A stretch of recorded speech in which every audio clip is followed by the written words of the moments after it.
T. Welcome back to Nick Lenz's Comic Corner, Classics slash Known Classics. This is episode number 1573 and Doubleshot number 1467. Now I got one Marvel trade, one Dark Horse trade.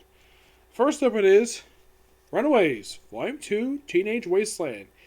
And you're probably thinking, Nick, what is up with the size of this graphic novel? Well, it was one of those young, let's say one of these like it was meant for basically teenagers, and this is basically the trade size when published under the Tsunami imprint. And later on, the trades were basically brought to regular size here. On the cover here is Corolla, yes, Sharp Midriff, which is fine. Now, this book contains issues 7 to 12 of the very first volume for the series. Written by Brian K. Vaughan, artwork by Adrian Afinia, and Tetsuya Mizawa. Now, there's a couple different stories in this one. First off, for the first 4 issues of this thing, we must deal with some teen romance, of course, where we have this new guy coming in who apparently starts developing this guy who his name is he just shows up. He's kind of invited to join the team in a way, and then he starts developing attraction to Nico, which makes Alex wild or jealous. Yes, because he's got a thing for her, and of course they make out, and then it's revealed this guy who shows up in this group. Shows up in Runaways. Turns out he's a vampire. He's like, oh, I was born in the turn of the century. Well, ew, you 4? He's like, no, I was born in 1900. 104. Guess it came out in 2004. Yes, not a very interesting story arc. He, of course, is killed at the very end, basically thanks to the staff of one. And that's it. It's just basically a filler story arc. It basically didn't advance anything at all.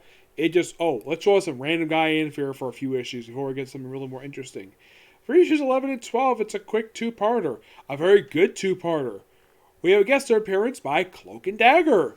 Yes, which according to this was the first major appearance they made in years. Which, that's indeed true. Let me look it up on here. I think their last special appearance was back in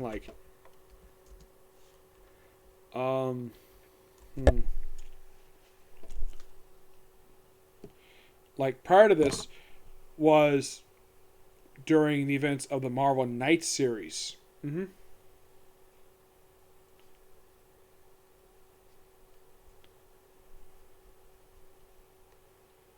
Yeah, of course, I think, first time in several years. Let's see, this issue came out, this was the original Marvel Knights volume. Yeah, this is basically Daredevil's unnamed superhero team. Yes, they appeared in this volume only. I don't think they're in the next volume for the series. Because, I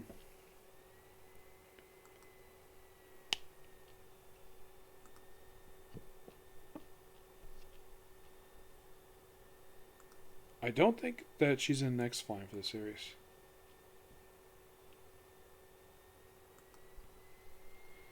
I'm checking just to be sure.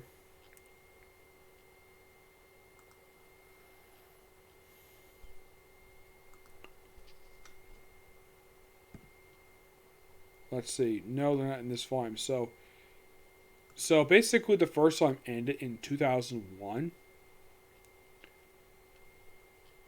for Cloak and Dagger. I think this came out 2004.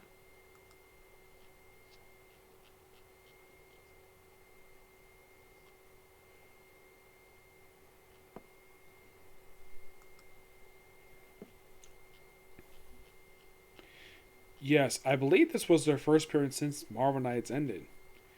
I'm just making sure of that. Well, kind of, yes.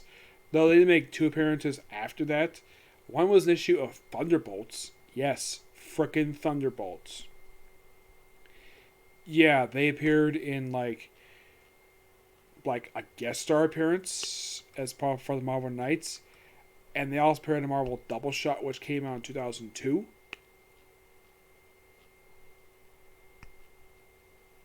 which after that, like, that was 2002.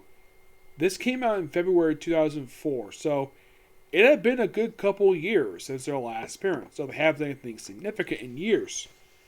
So they are tasked by the Pride to look for their kids. They find the kids, and they do something completely unexpected. I think it's Gertrude does this, when a couple of members get sucked into Cloak himself, and she removes the cloak. Yes, she does something that's been impossible since the 70s. She moves, actually, I think it made a debut back, I think it was the 80s, if I'm not mistaken. Let's see. Yeah, it was back in 1982. Back in Peter Parker's Spectacular Spider-Man number 64. Yes, so at this point, these characters have been around this point for 22 years. And prior to this, no one has ever attempted to remove Cloak's cloak, though I think one person did. This was removed by force, and then, thanks to Dagger, they were able to get their kids back, but the Cloak and Dagger were captured by Pride, and they were sent off. I don't think they appeared in this book ever again. No, I don't think so. Because, yeah, they never returned to this book after this. Just a quick two-parter guest star appearance, and they just move on to other books after this. The next appearance after this book is an issue of Wolverine. Prior to being involved with Civil War itself, and pops up in the Civil War one times, and then after that, they appear in X-Men. Yeah, they don't do very much after this. But the Cloak and Dagger stuff was really good. This book kind of got me introduced to Cloak and Dagger, believe it or not. Because prior to this, I had never heard of them before. And later on, I did read their books, and I thoroughly enjoyed reading the books. And here's the interesting about the Cloak and Dagger ongoing series. A lot of them were written by the awesome Bill Mantlo. And as far as I know, the guy is still very much alive. Yes. It's just that he is in the hospital. Yeah, he's been hospitalized for years. He is currently 69. He has not written a comic since 1989. Yes. He wrote one book for DC, and that was the last special book he came out with. Yes, 1989. And that was a long time ago.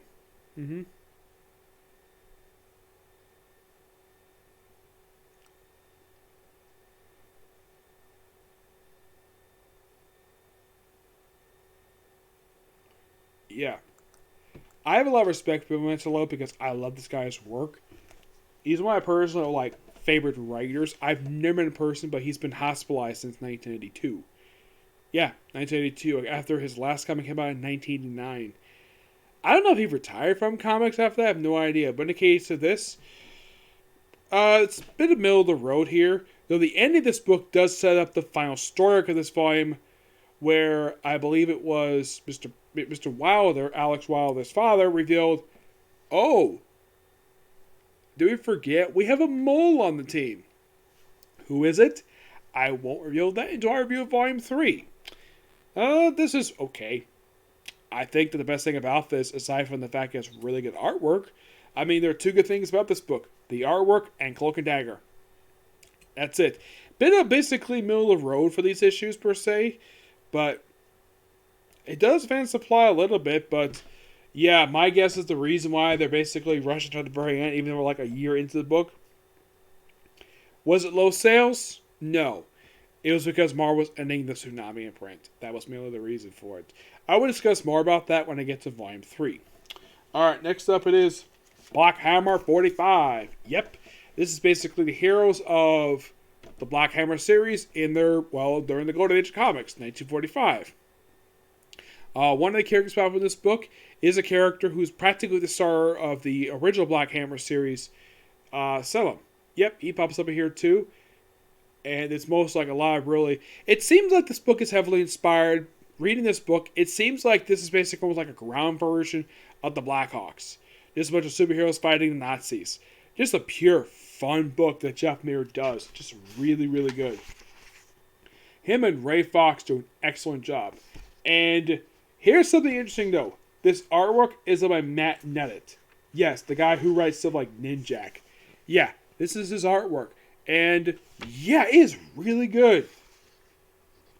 But I do highly recommend it. I mean, just heroes early. It's basically the start of, it's like the early chronological story of basically some of the heroes we see in the main Black Hammer series. Just the World War II stuff, which I think this is really good. 10 out of 10, just awesome. I personally love it. Still got plenty more stuff to review Black Hammer. I love reading Black Hammer because it's one of the here's the thing about Black Hammer. It is one of the very few comics I read that is published by Dark Horse, because a lot of the stuff I have been reading the last several years, Dark Horse lost license for them. First it was Star Wars with Marvel, then it was Conan, and let's see, there was also Usagi Yojimbo. I was reading that for them. That went over to IDW. And of course, Alien Predator. They started publishing that, and that went over to Marvel. So, what is there left me to read? Well, there's stuff by Black Hammer, or pretty much anything by Jeff Lemire. There is the Harrow County, also anything by Cullen Bunn, and other stuff by Cullen Bunn, and the Mike Manali stuff. And that's it. That's all I read from Dark Horse. Because I don't read anything else from Dark Horse, because nothing else there really interests me. Because here's the thing. I love the previous stuff. I love the older stuff. So like X and a lot of their superhero books they were publishing. And yes, I have read Barbed Wire, one of the books published by them. But all those books ended. But currently, that's all I read. Because everything else I want to read is published by other companies. Yep. So yeah, not much to say about this stuff. Good. Well, Black Hammer's awesome. Runaways, middle of the road until the very end. Okay, so that's the sick of you, and that's going to be a video today because I don't have more time to do more videos, because you're probably thinking, why only 2 videos even though we have some more anime to review? Well, there's a reason for that. I was scheduled to do a stream tonight on Discord, which I did do that. Stream 4 episodes of Ginga Man, and well, after finishing up that, because we started that a little bit later than I wanted to, but I got it done, and I really want to get these videos done because I really want to put these 2 videos up. But in the case of tomorrow, I will be discussing those 3 anime. First being the Jobless Incarnation. It's the full title of the series is Masuku Tensei. I call it Jobless Incarnation. And it's going to be One Piece, then Barto, and that's it. Once I finish caught up with this series, I'm still working on that Mother series. But right now I'm working on some light novels before I get to the next one. Next one will come to that soon, per se. I still got a handful of light novels before I get to that, okay? To the next video. Bye.